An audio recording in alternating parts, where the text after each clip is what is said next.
안녕하세요. 반갑습니다. 한약박사 나한식 원장입니다. 오늘은 여러분들에게 성인이 되어 성인 여드름처럼 입술 주변과 턱 부위, 턱 라인과 목에 주로 발생하는 모낭염 증상에 대해서 설명드리겠습니다. 모낭염 증상은 또 그 이외에도 두피, 등과 가슴 등등의 신체 여러 군데 발생하기도 하지만 임상에서 보면 얼굴에서는 인중과 입술 주변, 턱 라인, 목에 발생하는 경우가 많습니다. 모낭염이 발생하면 증상의 형태가 화농성 여드름처럼 또는 작은 종기처럼 발생하는 경우가 많아서 화농성 여드름인지 또 모낭염인지를 질문하신 분들이 많은데 제가 구분하는 방법을 간단하고 정확하게 알려드리겠습니다.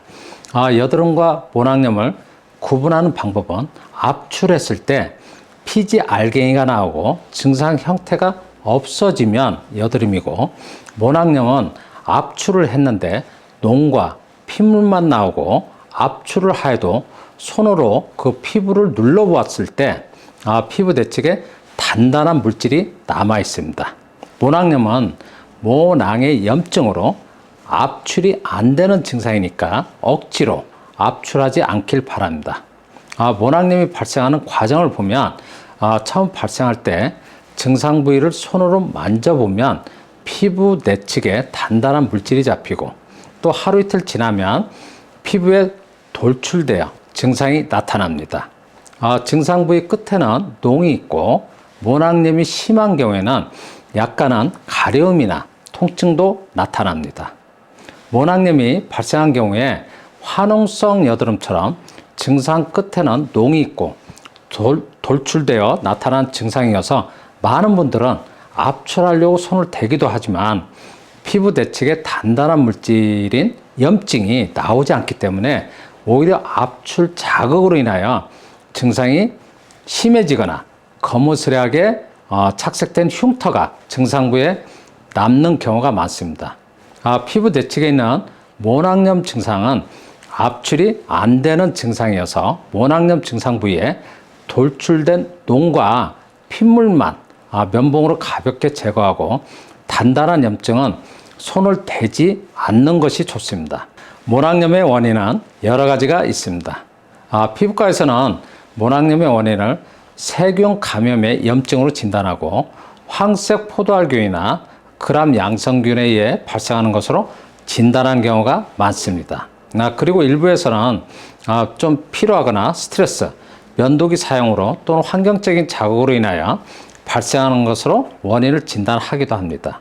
모낭염은 얼굴 부위에서는 입술 주변과 턱 주변, 턱 라인, 목에 주로 발생하는데, 이런 부위에 모낭염이 발생하면 몸에 열이 많아서 또는 독소가 있어서 장이 안 좋아서 내적인 건강에 문제가 있어서 발생한 증상으로 원인을 진단하는 분들도 있습니다.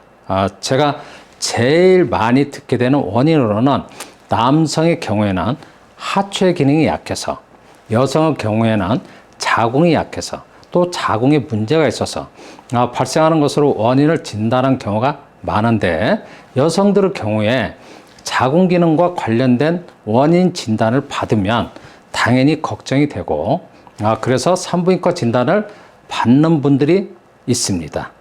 산부인과 진단을 받으면 부인과상으로는 전혀 문제가 없는 것으로 또 진단을 받게 됩니다.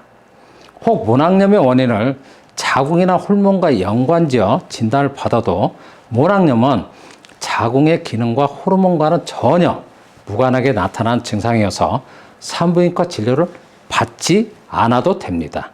그리고 여성들의 경우에 생리 전에 모낭염 증상이 주기적으로 나타나는 분들이 있는데, 이런 경우에도 호르몬과는 무관하게 나타나는 증상이어서 자궁과는 연관을 짓지 않길 바랍니다.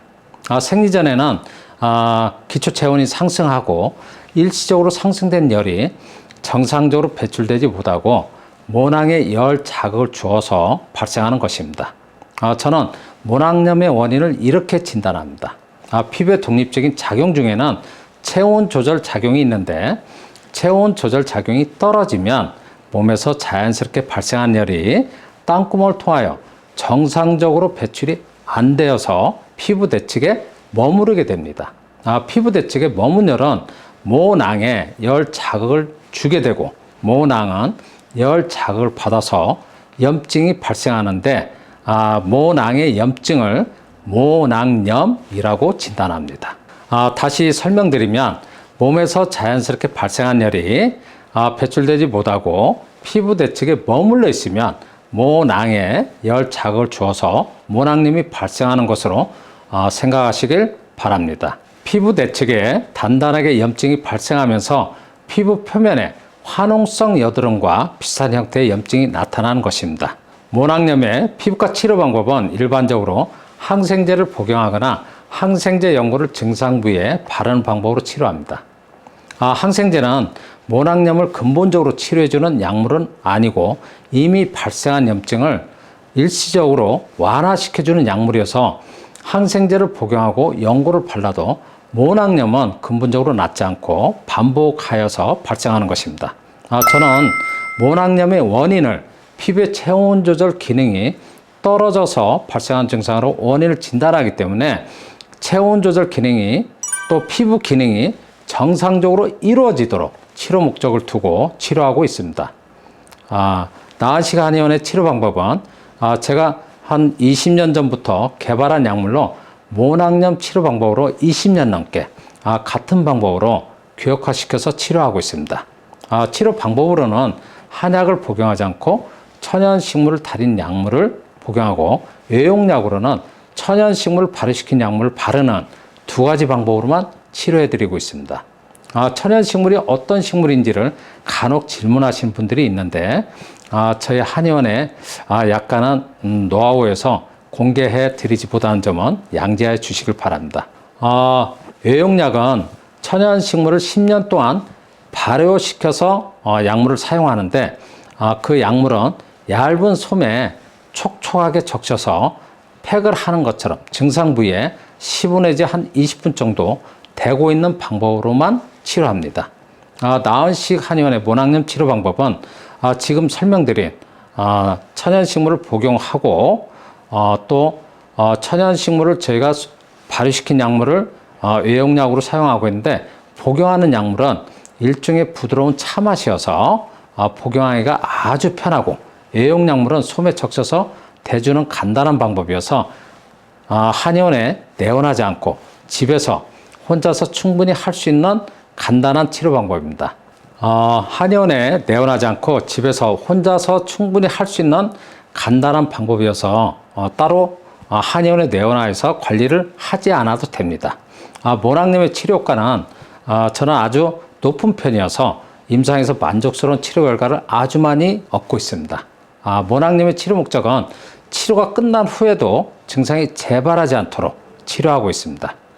모낭염으로 수없이 많은 여러 가지 치료 방법으로 치료를 하신 분들이 많을 것으로 생각되고 또 그동안 모낭염을 치료하여 만족스러운 치료 결과를 얻지 못하신 분도 많으실 걸로 저는 생각합니다. 치료를 할 때만 좋아지고 중단하면 증상이 반복되는 어떤 경험을 하지 않으셨나요? 치료했지만 또 치료가 안 되어서 모낭염 치료를 포기하신 분이 있다면 나은식 한의원에서 20년 동안 규격화시켜서 치료하고 있는 모낭염 치료 방법으로 치료하시길 적극 권장해 드립니다. 모낭염은 내적인 건강, 오장육부에 문제가 있어서 또 독소가 있어서 또 자궁에 문제가 있어서 발생하는 증상은 아닙니다. 모낭염은 오늘부터는 피부의 독립적인 작용 중에 체온 조절 작용이 떨어져서 발생하는 것으로 생각해 주시길 바랍니다. 모낭염은 치료가 쉽지 않아서 난치성 염증으로 고생하시는 분들이 많은데 오늘 제 설명을 들으신 분들은 치료가 되는 증상으로 생각하시고 또 치료에 자신감을 가지시길 바랍니다. 오늘 모낭염에 대해 설명을 드렸는데 여러분 이해되셨나요? 모낭염 때문에 고민하시는 분들에게 저는 원인 치료가 가능한 증상이니 화이팅 하시라는 말씀을 드립니다. 모낭염에 대한 설명을 경청해 주셔서 감사드립니다.